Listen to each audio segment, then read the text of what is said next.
And we are live with another broadcast, Roofing on the Rise studio. Today we are sponsored, and we are sponsored every day by Roofing Supply Incorporated here in the Houston marketplace. If you're looking to get some shingles, come and hit me up, 210-919-8987.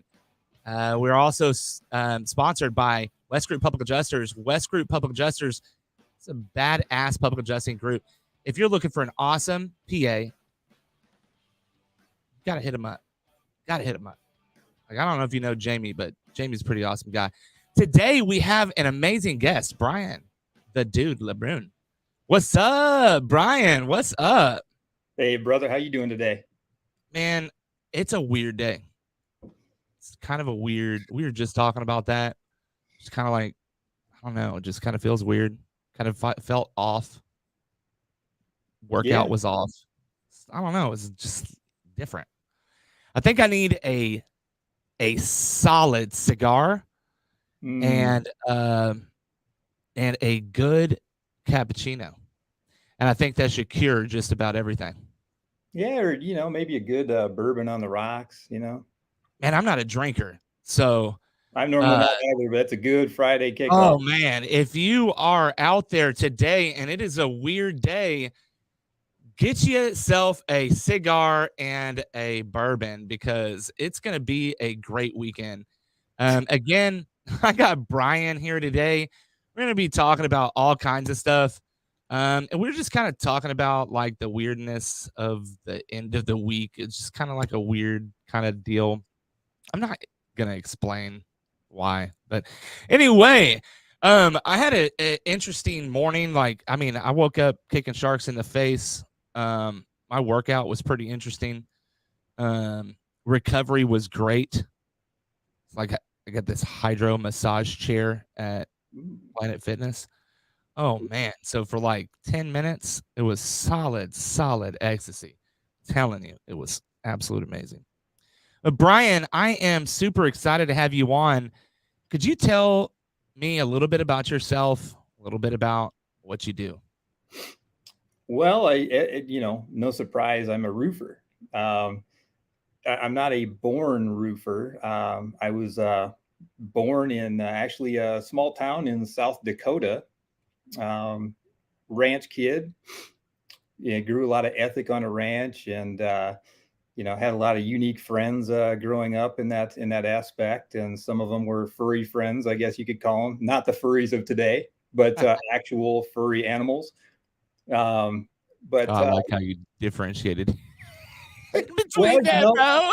Hey, brother, we're in a different time, right? So when we're talking furries or fur animals, you got to differentiate. Yes. Right? Yes. So when I say cows, I'm referring to a cow, an actual cow.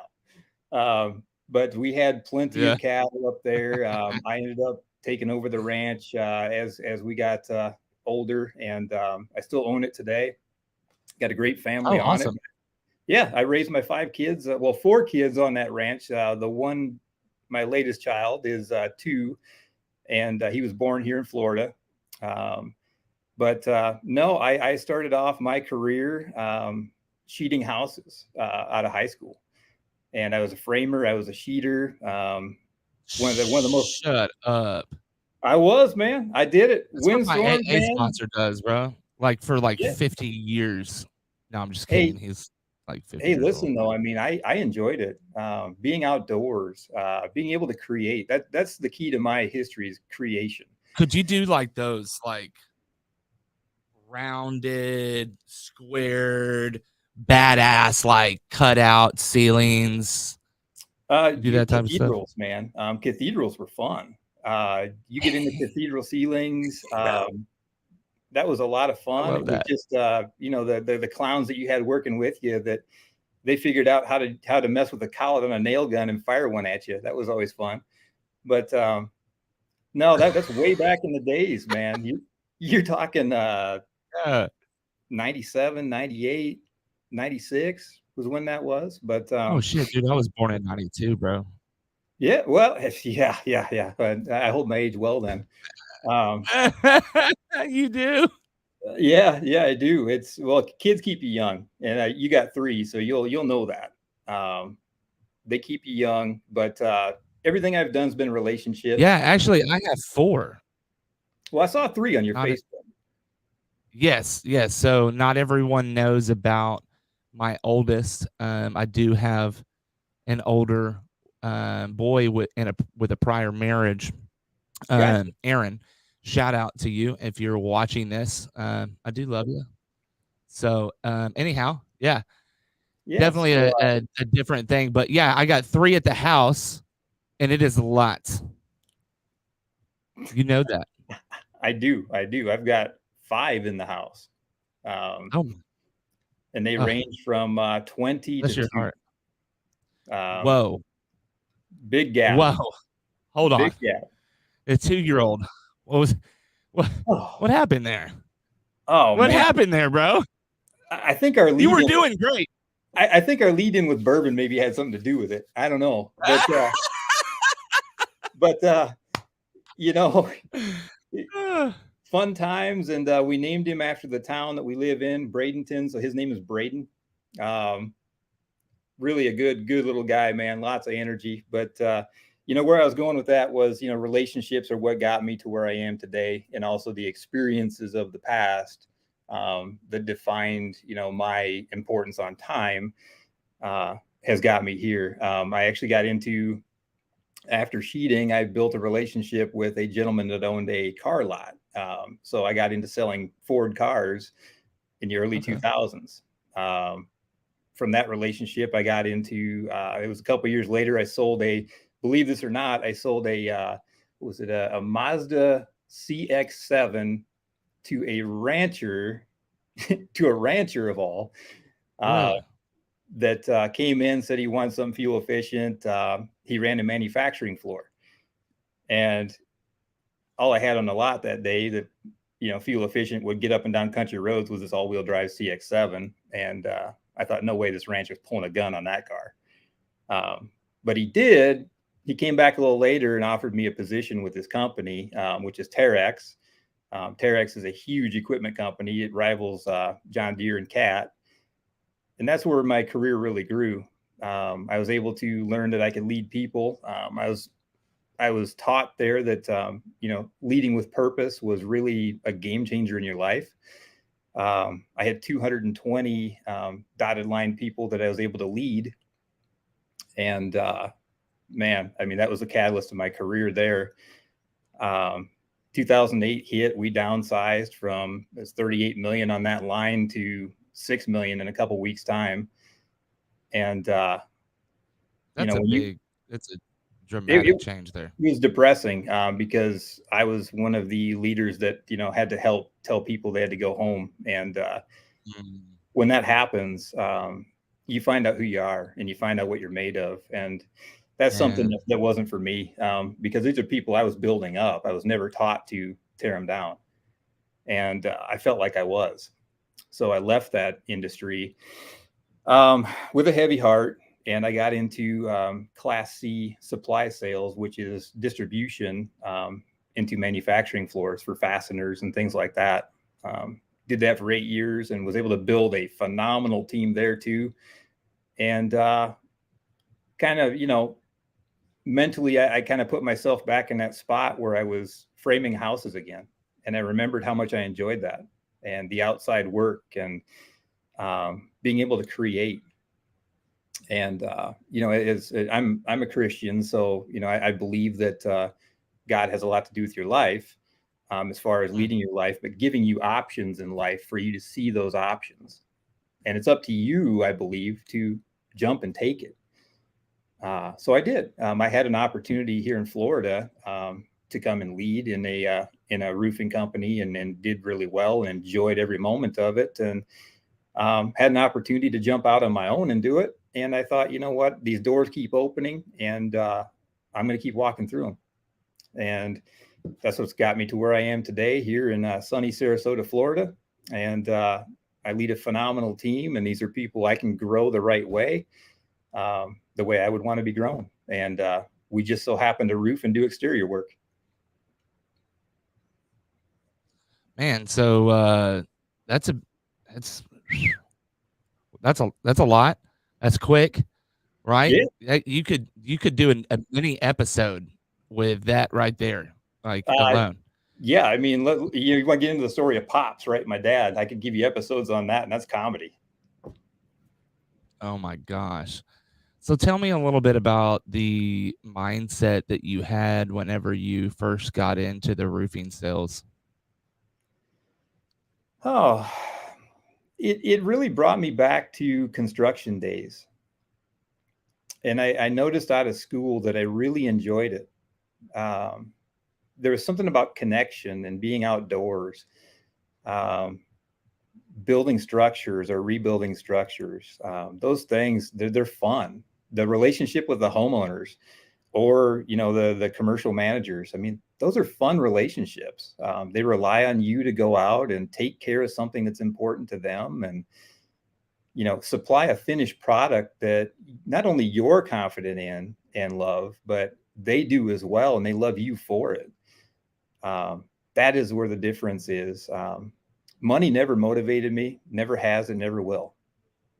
The relationships do, the people do, and the day that comes when I retire, and hopefully it's no time soon, um, I want to be able to hang my hat on all the lives I've helped change, or help people see the difference that they were able to make in their lives.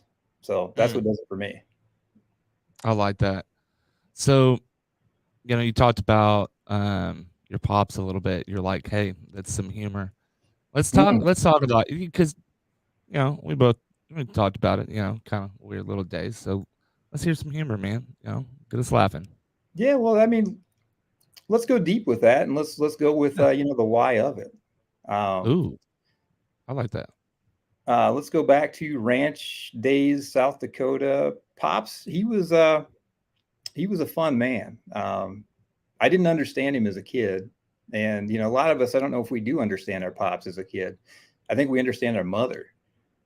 Um, Mm, being a young, yeah. challenging young buck that I was the last in my family. So I had to prove to my older brothers that, not only was I capable, but, I wanted to beat them, and I would. Um, I Middle brother, I think I'm probably his level now today. Maybe I've exceeded. Oldest brother is set the bar so high that, I got a ways to go. Um, but my pops, he grew up with nothing. Um, he was a he was a mix of French Canadian and Sioux Indian, and grew up on a Oh man. ranch. Helped his dad farm for his family, and in that, his dad passed away when he was 12 years old. Um, so he had to take the role of responsibility at a young age, and he did real well at that. But he never got rid of the kid in him. He never got the maturation point. So he had some kid tendencies to him yet. And I don't know if you remember you should remember it, Talladega Nights. You remember the movie?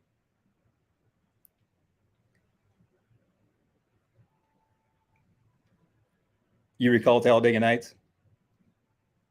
Yeah. Okay. So in Talladega Nights, you remember the character Reese Bobby? Yeah. Yeah. Okay. So Pops had a little bit of a side to him that was Reese Bobby. Uh, and Uh, this side of him is where it gets interesting for me, because I was the last kid. My older brothers didn't get this, but I did. Um, uh, so I remember vividly. I can go back to the smell that was outside that day. It hit me so hard. But he bought me this little 50cc Honda dirt bike. It was a 1981 dirt bike, and I got it in 1985, which puts me at 6. And he was not one that was going to explain directions to me. It was just, here it is, and go. oh man. I can So see where this is going. he takes me out in the country, way out from beyond where I knew I was at. and we're driving this little Ford Courier truck, this little beater, and we get out, we get this dirt bike out, and he's telling me how to operate this. That should have been a red flag for me, by the way. But Right. he's telling me how to operate this. Right. The man never told me how to do a thing. So at that point, I should have picked up. I didn't. So I'm vaguely listening in and out, you know, and I'm just wanting to know where's the throttle, where's the brake. So I get my gear on the bike, and I'm like, okay. I get out, I'm riding in a pasture. I'm having a great time. I'm not paying any attention to my peripheral. But then I notice dust in the air. I'm thinking, that's odd. Mm. So I look back to where I was dropped off at, and he's gone. Oh no. He is gone. Oh. Oh. Oh And man. at that point in life, I learned what anxiety is. I learned what panic attacks are. But Holy shit. you know, you talk as a kid, there's many things you don't put together in life until late. And as a kid, what I ended up doing is resenting a lot of what he had taught me or tried to teach me because I never trusted it again. I ended up finding my way back to the home. I get yelled at by my mother for being off of the property with a dirt bike. She has no idea why I was off the property. I tell her, well, Pops took me out in the country, way out somewhere, and I had to find my way back. So that was, you know, the upbringing of Pops. And there's a sailboat story that is a lot like that too. But anyway, growing up, you know, what makes you is those things and understanding how they're going to get you to where you need to go. So for me, it helped me compartmentalize.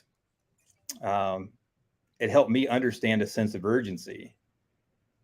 It helped me understand to never put anyone in that position in my life, to always overeducate if I can, and put people in the right seat to win any chance I have. Later on in life, Pops and I became very, very good friends. And it was tail end of his life. He passed August 18th of last year.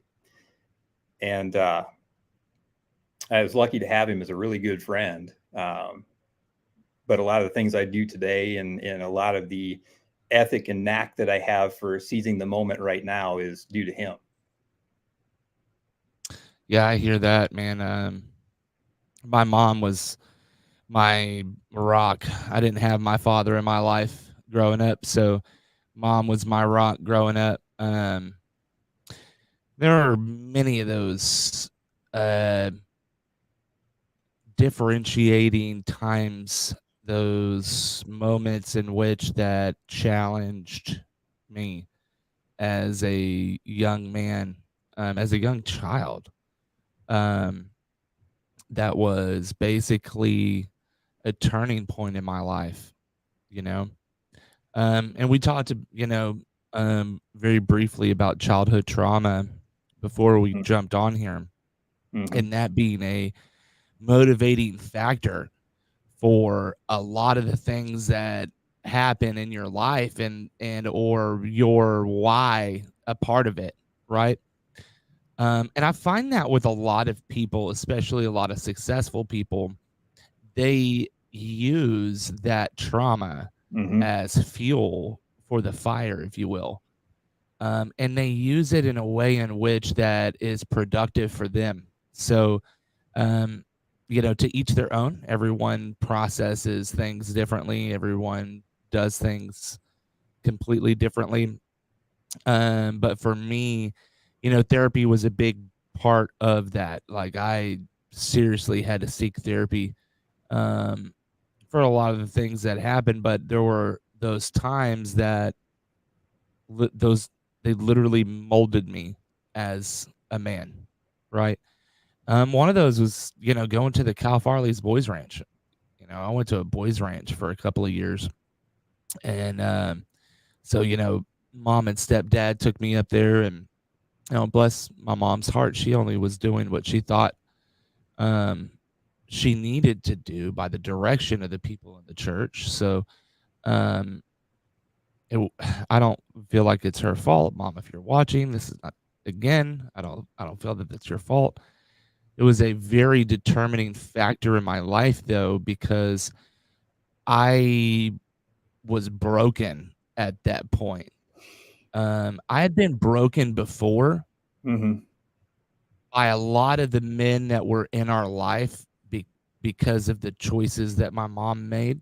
Again, I think her picker was broken there. A lot of us, we have our picker broken, so I can't judge my mother in regards to that. She was a single mom out there trying her best to make it, man. And you know, as a child, you take those moments, and in the time in which, like I said, I was 13, went to the boys ranch.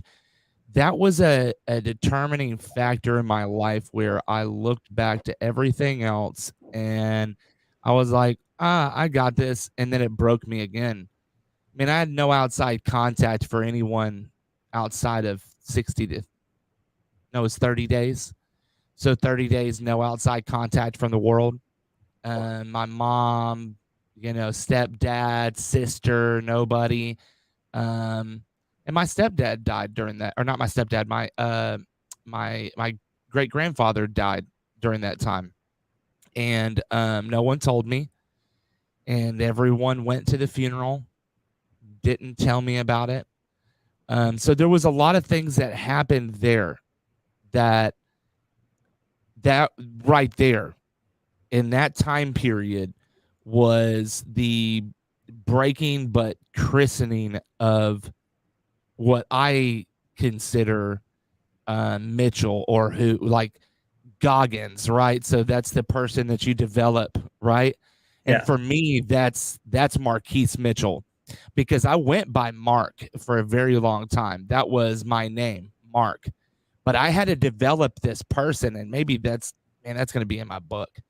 Um, called Getting Out, and uh, and it's, oh my god, bro, it is a deep inward look in the outside of a young guy that is struggling in a small town world, in a small town Texas, to get out, and how I did that, right? um this childhood trauma is directly resulted into a action plan, and Mm-hmm. that action plan is put into place by a ton of people that have this trauma. Mm-hmm. So going from this childhood trauma into your adult life, would you say that you sought after not only God, but say, did you have a coach? Did your wife come along? What was it that helped start to ground you as a young man outside of that childhood trauma? Well, like you, I would like to. I'd like to think I was raised by a counselor. My mother, like your mother, knew what I was going through because she dealt with the same guy that I dealt with. She knew that I just happened to catch the raunch end of the stick most of the time. Um, so she took me to a counselor. Gentleman's name was Mike, and I saw him once a week for, boy, maybe 6 years of my life. And that was game changing Yeah. because he took the role that my biological dad didn't. He held me accountable. He had me forward looking. Um, he would ask me things that challenged my creativity level. Mm, Um, he also knew, mm, when you're broken. And so when you say broken, I know what you mean because I've been broken yeah. and I've been at the darkest point. And, we're open about this. Yeah. whereas many people aren't. But I know we're not unique. I think everyone does hit rock bottom. They just don't tell you. I'm open with it because my hopes and your hopes, I think, too, are that maybe we could reach somebody. They hear that story, they relate to that story, but then they also understand that it's not an end. It's actually a beginning. Right. Yeah. And, with that beginning is what makes you special. How do Yes. you define your way out of that hole? How you fight out of it? Because you got to fight. Um, but what are you fighting Oh, for? yeah. Are you fighting for the right things, or are you running from them? I had a habit of running, and that's where anxiety came in, and fight or flight. If you've had anxiety, you know what fight or flight is. Of And course.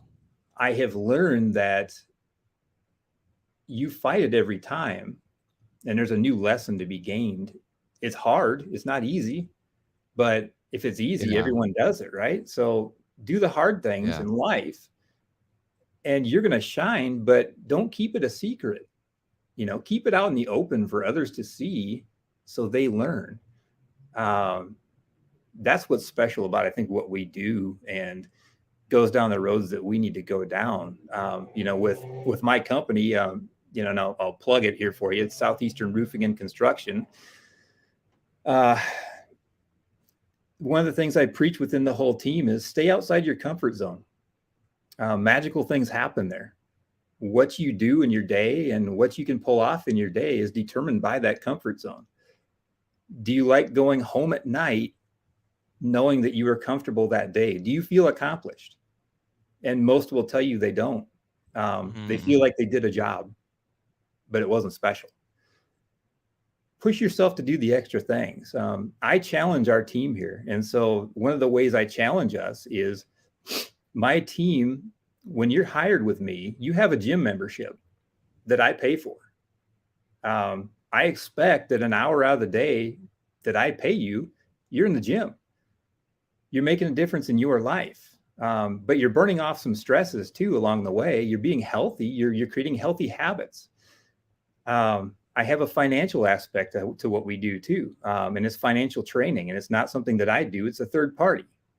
But a lot of people struggle with finance in life. That's part of your employment with me. So you're in the gym. You have financial disciplines in your life, and you're going to grow within. We truly are a grow within company. I'm looking at talents all day long. I've had many of sales guys that I could see were production oriented. And they would carry a more natural talent in production. The minute I would sit them down, it was kind of like Happy Gilmore, right? Where he thought he was a hockey player. No, you're a golfer. And this is why. But let's try it. I'll give you a week. Go out in the field, and here's what I'll have you do. They've always come back and said, yeah, that's right. Exactly right. But taking those traumas, and how it helps you help others. I look at that during the week with my entire team. How can I challenge you? How can I see some of these little habits that I see kind of form that might not make you your best you? I'm not afraid to shoot across the bow. I'm not afraid to call you. I'm not afraid to say, hey, I want to meet you for lunch. Let's talk and have a hard conversation. These are discovery moments in lives with men and women that say, the guy on the other side of the table cares about you and wants the best for you. Now, how do we get you there? It all goes back to, the counseling days. It goes back to the hard things in life that we've had to learn. But, I think, what God wants for us is to not keep it within us, right? To put it within others and to make others around us better.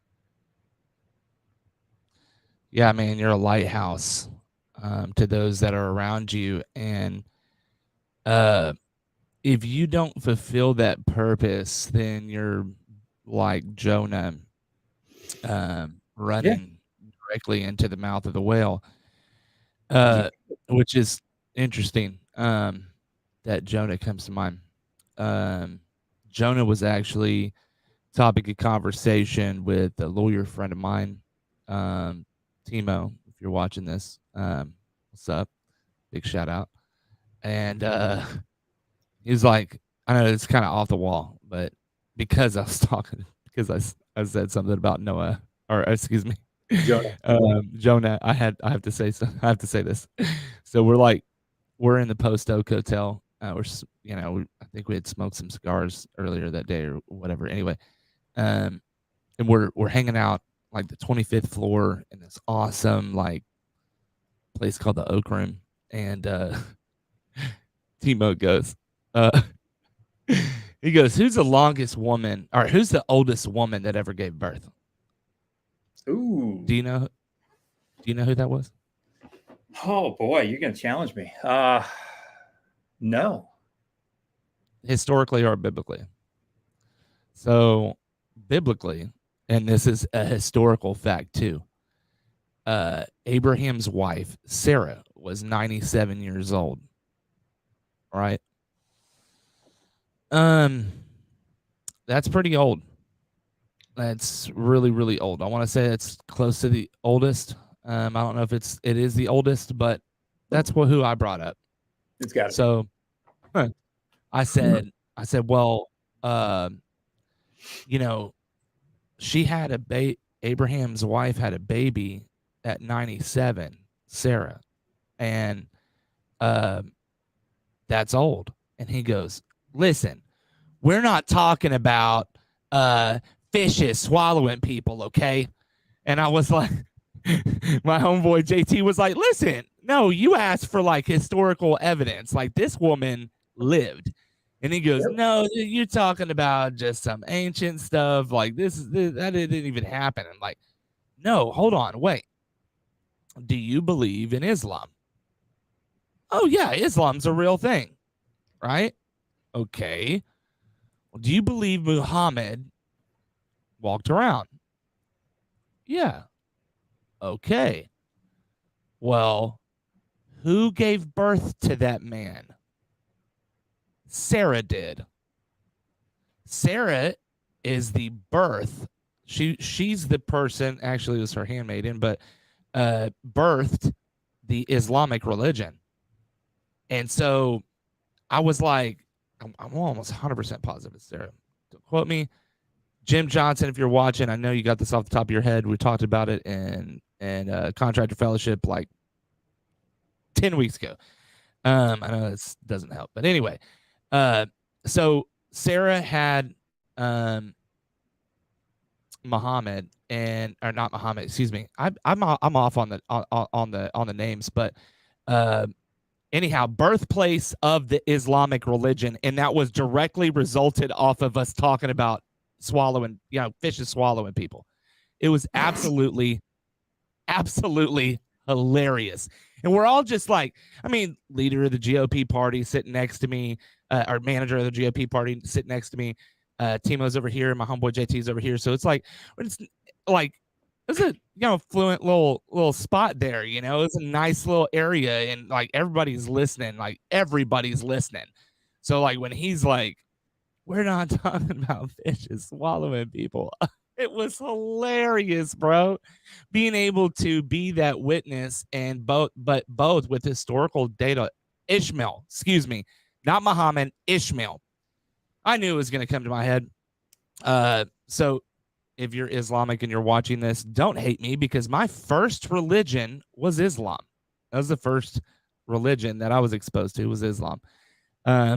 Anyhow, so moving on from that, I thought that was kind of funny though, because I was able to defend the Bible a little bit with some historical fact, because Ishmael was a real person. He birthed the Islamic religion. Pretty awesome little deal there, and that was just like something that popped up in random conversation.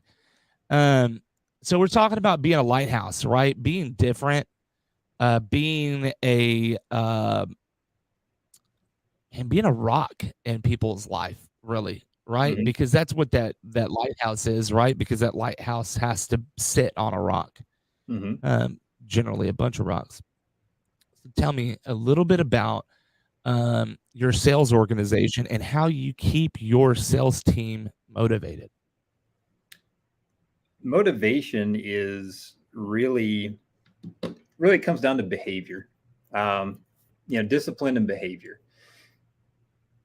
I've heard people say in this industry, and I will argue it until I'm blue, that turnover in this industry is tough. It is.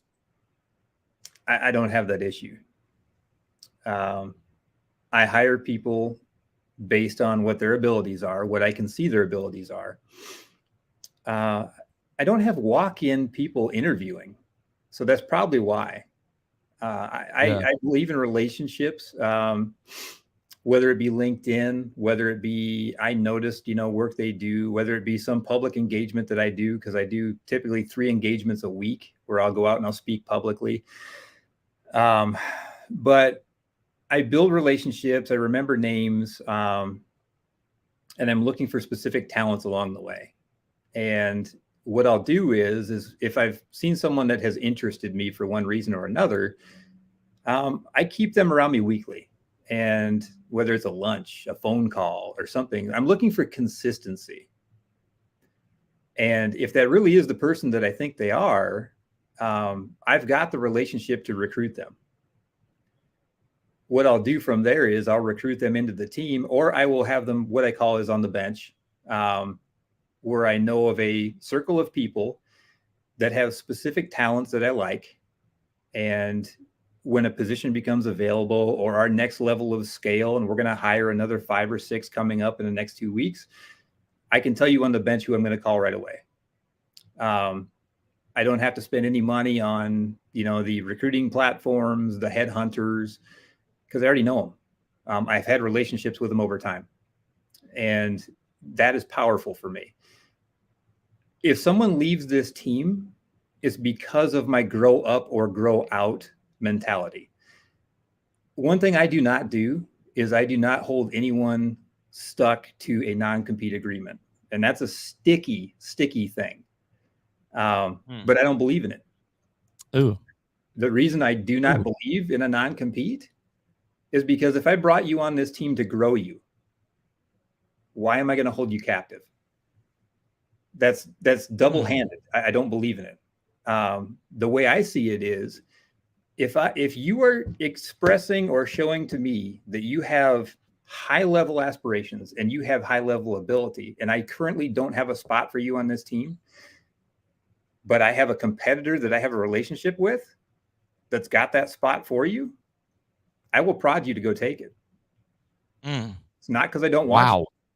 It's not because I don't want you. It's because that's what's best for you. I am in this for you. Remember, money doesn't do anything for me. And I said that once, but it does not. At the end of the day, think of this.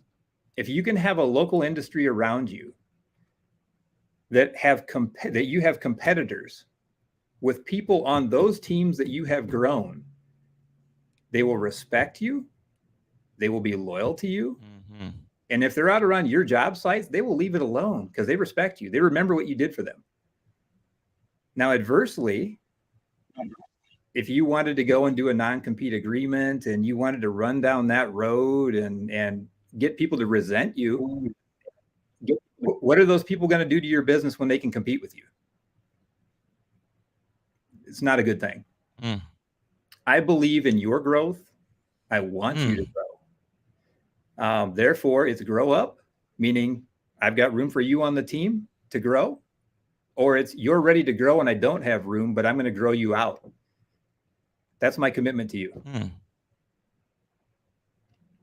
Quite a few people could learn from this model of doing things. So if you're watching, my attrition rate. So what's your average tenure?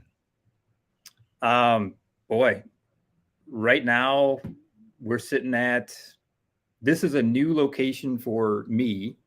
This company actually started in Tampa, and the add-on locations are mine, partnering. So everyone I've had since day one is here. Nobody's left. If they leave, it's because I have found a position for them to grow up and grow out. Incentivize. Yeah, not everybody looks at it that way. A lot of people look at it in the opposite way, right? Yeah. Like, let's put them on a non-compete. Let's get them here. And then, like, here's the problem is that when you're under a non-compete and the opposite party breaches that contract, like, do you think that you're going to enforce that non-compete after you broke your own contract?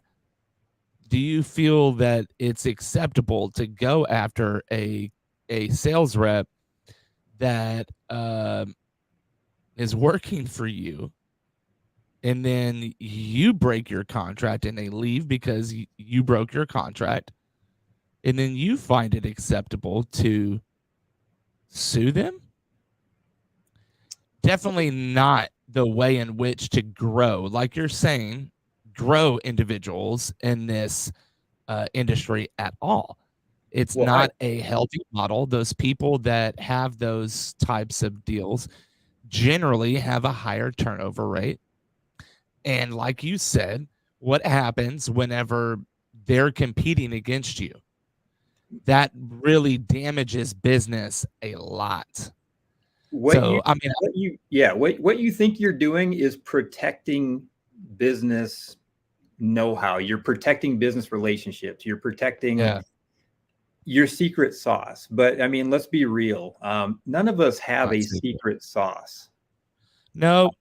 We all have platforms we can use. Yep. We all drive nails in a roof. There's nothing proprietary about that. So let's address the elephant in the room there. Except for Slate, I would say Slate is a freaking art, bro. But that takes a special cat. And honestly, that industry needs more people. Yeah. But getting back to how do I keep people within? A lot of it is that confidence. You're going to grow within the company, or you're going to grow outside of the company. That is what we want you to do. We also, by incentivizing good behavior, you see a lot of yard signs out there, right? And you're like, wow, that looks really good. They're yard signing and whatnot.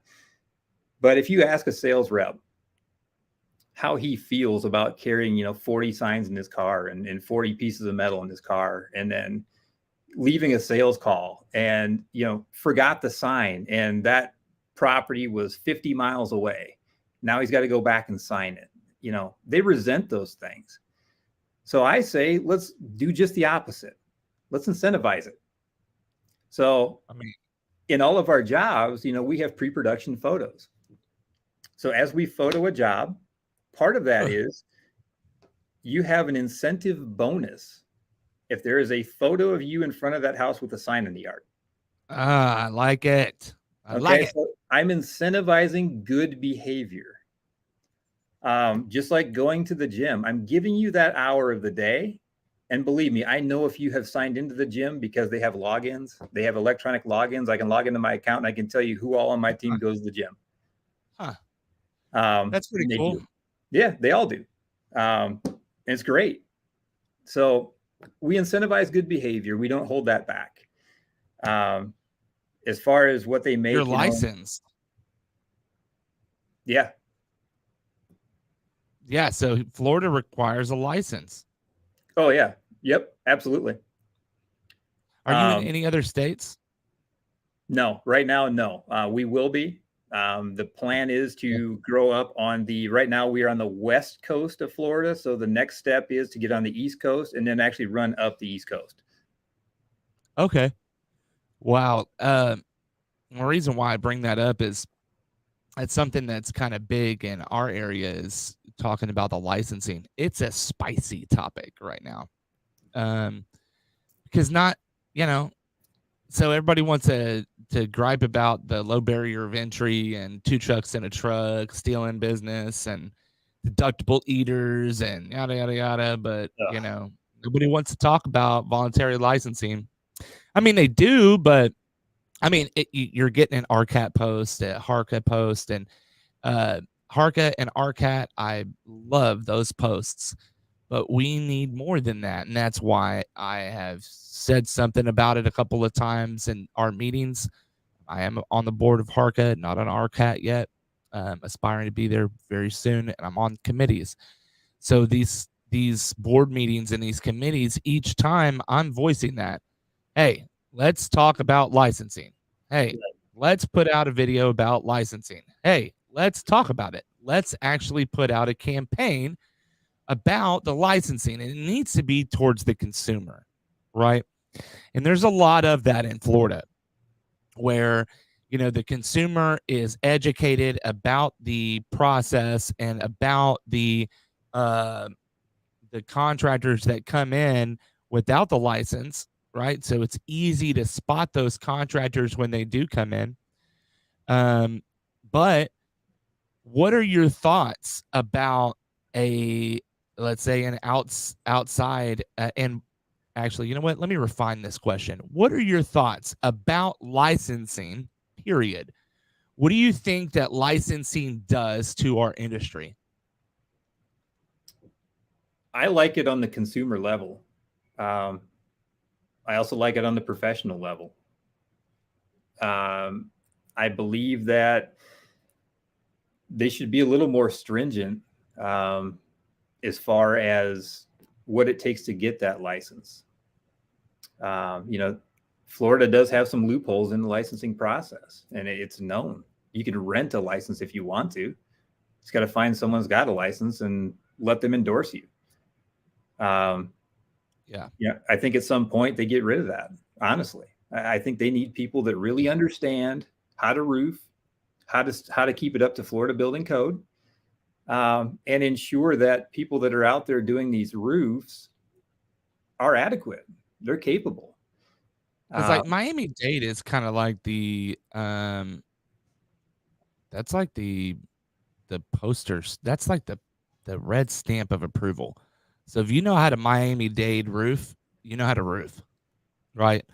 I mean, correct. I'm not saying that if you're a Miami-Dade roofer that you can go up into Connecticut and roof the exact same deal, because it's going to be different in Connecticut than it is going to be in Florida. Well, you're going to have a one up from those Texas roofers, that's for sure. But anyhow, Florida has pockets to quality. And what I mean by that is you have a basic the stamp is Miami-Dade. Well, yeah, correct. That's for your product installation. The pockets that you have is knowing the counties as well.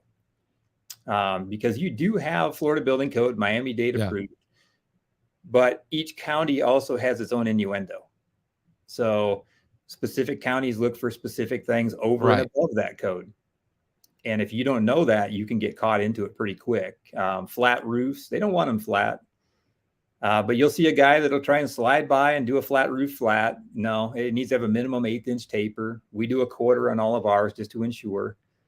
But right now, the problem that I see down here is the storm chasers that came are gone. And now you have the wake of the consumers that were sold by a storm chaser that can't get warranty repairs. The guys came, they conquered, they didn't do what they should have done. And now the industry does not trust roofers. So you look at it and you really have to work hard to sell now. We're retail. We're not insurance. Goes back to just kind of our belief, right, wrong, or indifferent. So we are 100% retail. When I go to your house, when I present what we're doing, that's exactly what we're going to do. We will exceed the quality in the end, one way or another. Maintain that relationship and ask for referrals. That is the key to our business. Having good people on hand at all times. And, when it comes to licensing, I believe that, we could step up a notch even more than we already have. Wow. Are you a part of any local organizations, state or local? So to your city? As far as governmental or trade or Both trade, governmental. Yep. Governmental, yes. Trade, yes. And then working professionals, yes. Cool. There is some real good networks here called BNI. That's really a good one. Yep. I belong to, the group here belongs to 3 different ones here locally. Every chamber of commerce we're active in. Understanding what we opened up with childhood trauma. We volunteer to Title I schools here. And what we try to do is we try to provide them with either a monetary support level or go in and actually do presentations in the classroom on the trade. And the hope in that is that maybe we can inspire youth to understand what a hammer is and not an iPad. Understand what safety actually means, because you watch YouTube and you see guys jumping off a roof and you go, you shouldn't do that. But kids go and watch that and say, oh man, he did it with a skateboard. And you go, no. So we're just trying to do things right, trying to get an industry to understand it and hopefully inspire youth and inspire people through our team to reverberate that. Man, that is awesome. I really like the way in which that you can come about things, very positive mentality, a very growth-based mentality, as it comes to your business, your life. Are you married? Yes. Lorianne has put up with me for 24 years. Oh, all right. Congratulations. My high school sweetheart. Yep. That is awesome.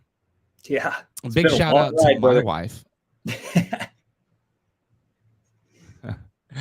My wife watches every single one of these broadcasts, and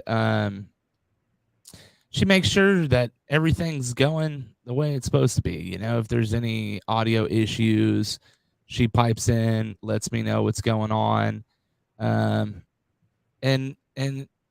earlier I was stumped on whether or not the name, right? So Sarah had Isaac at 97. I was right on that. And it was Hagar had Ishmael. So it was so Abraham, we'll get into a little history lesson. I don't know if you know the history between this right here, but I'll talk about it. So Abraham had multiple wives, all right? Mm-hmm. Abraham had Sarah, which was, the main jam, right? But Sarah's handmaid was Hagar, all right?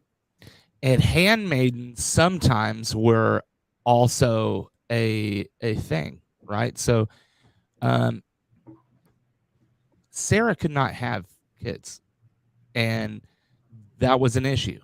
And so Sarah told Abraham, why don't you go to my handmaid and have a kid, right?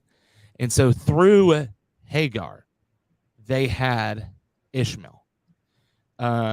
It's a really interesting story how Sarah and Hagar dealt with each other and what Abraham was tasked with and how he handled it. The Bible is very graphic. It's definitely not a low action film. No. If you were to put it in those terms, I would say that the Bible is a high paced action film. There are a few spots where it kind of gets a little slow, gets a little detailed, like Deuteronomy and Kings, Chronicles, but those are very, very, like, those books are necessities to give us the chronological data of when the kings were around. Like, Kings is a big deal. understanding the timeline in which that they lived. And you have to really like read it throughout in a linear. And I, for our listeners, I don't mean to like get off on the Bible again, but it's a big part of my life. It's a big part of a lot of my guests' lives, and I hope it's a big part of your life as well. And if it's not, I encourage you to find a higher power. I'm not going to tell you which higher power to choose or which book to read. I happen to read the Bible and believe that Christ is my higher power. And I use that in many aspects of my life, not just on the podcast. But I'm going to answer a question for you about the podcast, just to clarify everything, just in case we have any viewers watching and they're like, this dude was a roofer and now he's podcasting and I don't understand, right? So yes, I was a roofer for 11 years and I started a podcast a little bit over 3 months ago, and it's probably 4 months ago now, and now it's 3. Anyway, I started this to challenge myself in my life. I needed to do things differently, and I needed to accelerate my life, and I needed to put in some different processes into my life, and so that's exactly what we did. I do not know what's going on here. I'm having a little bit of technical difficulties on my end here. Anyhow, so I started this. There it is again. I do not know what is going on. I started it off of my phone, and RSI wanted to sponsor, and so Darren Bro, big shout out to Darren Bro and Roofing Supply Incorporated. Thank you so much for putting me up into this awesome studio. They built out this studio. It was here, but they had to move everything out, put things up, soundproof panels, and Darren did most of that. Actually, did all of it, pretty much. I helped here and there, but most of it was all him. And we had this idea. Actually, Darren did. The idea was, how can he be different? How can RSI differentiate itself from major box? I'm not going to say all the names because I highly respect major box. And there's a stigma of bring a price list and some donuts. And so he wanted to change that to, let me provide value. So that's what we're doing now. We're providing value with a podcast. Bring on roofers if they'd like to come on. If not, that's fine. Give them access to that podcast so they can cut and clip it. Actually, I think that's probably the best part. That's my side, because I love podcasts. But anyway, we also do drone videos. And honestly, another part of this is testimonial. So I videoed a testimonial yesterday for Down South Exteriors. Big shout out to Anthony Schumann, CEO of Down South Exteriors. And we'll be producing that here, I would say, in the next week, maybe 2 weeks. So I'm really excited about that. And we're doing this for our clients at no charge if they use us for their shingles. So we'll go out there, do the videos, all that good stuff, edit it, give it to you, no charge if you do business with RSI. And that's really what I'm doing. So, give you my little recipe. I wake up, go to the gym, make a Facebook post, I got a reel that I've either worked on with my editors or I worked on personally. And then that drops. And then if there's time for a podcast, or we have podcasts Wednesday, Friday, Saturdays. If podcast is in there, then boom, podcast. If not, I'm with clients, helping building relationships. And really that's what this is all about, building relationships here at Roofing Supply Incorporated, because we're different, right? I mean, of course we could sit here, we could talk about price, we could talk about food, which I love food. I love taking out contractors to eat food, but like the real nitty gritty is let me help you make some money. Like let me help your business with some marketing. You know what I mean?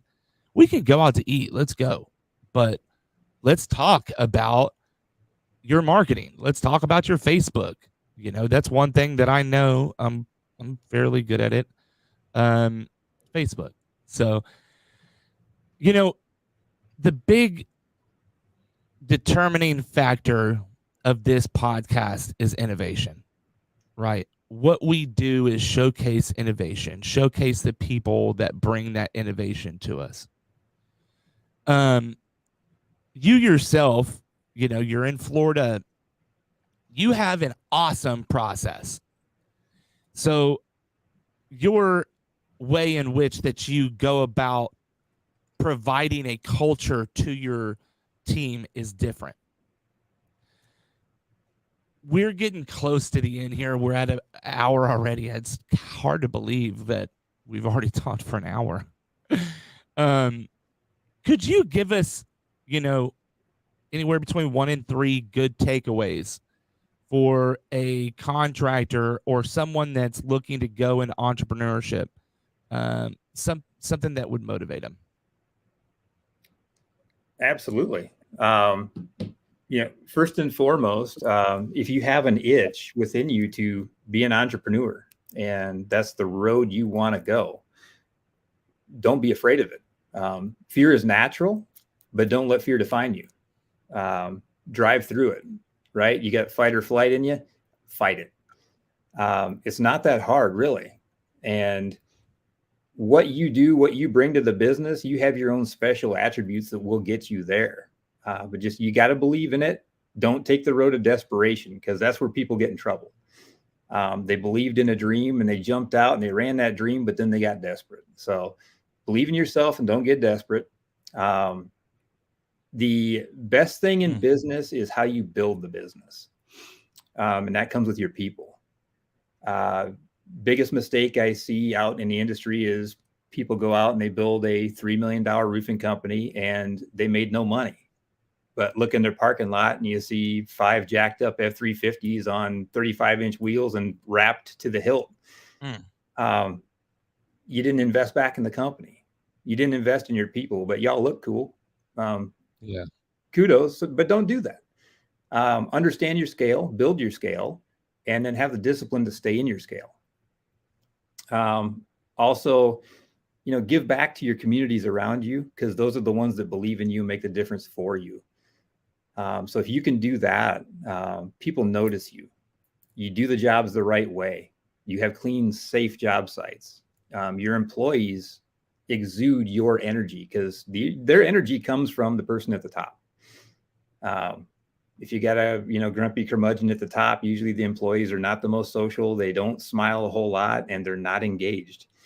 Mine are. And so if you do it the right way, get it to where they believe in you, and you're growing people the right way, up or out, that's key, up or out, they believe in it. That business can do very well, and it breeds more business. Man, that is awesome. It has been a live stream in the Roofing on the Rise studio. Again, we are sponsored. I almost said sponsored. What is going on? We are sponsored by Roofing Supply Incorporated in the Houston, Texas marketplace, where you can get your shingles from me. My telephone number is 210-919-8987. Again, 210-919-8987. It's coming across the bottom of your screen now. We are also sponsored by West Group Public Adjusting. You're looking for an awesome appraiser or public adjuster that'll treat you the right way. West Group is the way to go. That's who I trust. Actually, Jamie's a really great personal friend of mine. Again, RSI, West Group Public Adjusting. Today, we had Brian. Thank you so much, Brian, for coming on. I appreciate it. Have a wonderful day.